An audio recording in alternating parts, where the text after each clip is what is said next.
नमस्कार दोस्तों, कैसा आप लोग? उम्मीद करता हूँ कि आप लोग भी ठीक होंगे। दोस्तों, अगर आप लोग पावर स्टार पवन सिंह के असली वाले फैन हो, सच्चे वाले फैन हो, तो लाल वाले बटन को दबा के चैनल को सब्सक्राइब कर दो। अगर आप लोग फ्लॉप स्टार, एड स्टार, पेंडिंग स्टार के फैन हो तो यहाँ से चले जाओ, आपके लिए कोई टाइम नहीं है। दोस्तों, पावर स्टार पवन सिंह ने पिछले साल एक बॉलीवुड का हिंदी गाना गाया था होली का, जिस गाने का नाम था बबुनी तेरे रंग में। ये गाना इतना ज्यादा हिट हुआ, ये गाना इतना ज्यादा बजा कि चमचे जो है पागल हो गए थे। चमचे जो है कोमा में चले गए, विरोधी जो है पागल हो गए थे, बोल रहे थे कि पावर स्टार पवन सिंह ने इतना अच्छा गाना कैसे गा दिया। तो सुनो चमचो, पावर स्टार पवन सिंह बहुत बढ़िया गाना गाते और तुम्हारा स्टार कभी पवन सिंह की बराबरी नहीं कर सकता।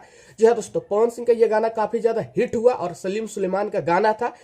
फिर सलीम सुलेमान ने सोचा क्यों ना पावर स्टार पवन सिंह के साथ इस साल भी होली का गाना लाया जाए, और पावर स्टार पवन सिंह, सलीम सुलेमान इस साल भी होली का गाना ला रहे हैं। और जितने भी पवन सिंह के चाहने वाले हैं, जितने भी पवन सिंह के फैन हैं, सभी लोग यही अंदाजा लगा रहे हैं, सभी लोग यही कयास लगा रहे हैं कि बबुनी तेरे रंग में 2 कहीं लेके ना आ जाए पावर स्टार पवन सिंह, सलीम सुलेमान। जी हाँ दोस्तों, कंफर्म न्यूज नहीं है, पर पवन सिंह और सलीम सुलेमान के जितने भी चाहने वाले हैं, सभी लोग यही अंदाजा लगा रहे हैं कि बबुनी तेरे रंग में 2 हो सकता है, तो पावर स्टार पवन सिंह इस साल ला सकते हैं।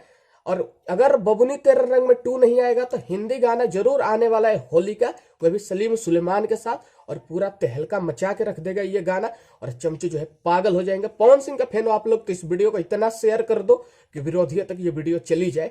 जय हिंद, जय भारत।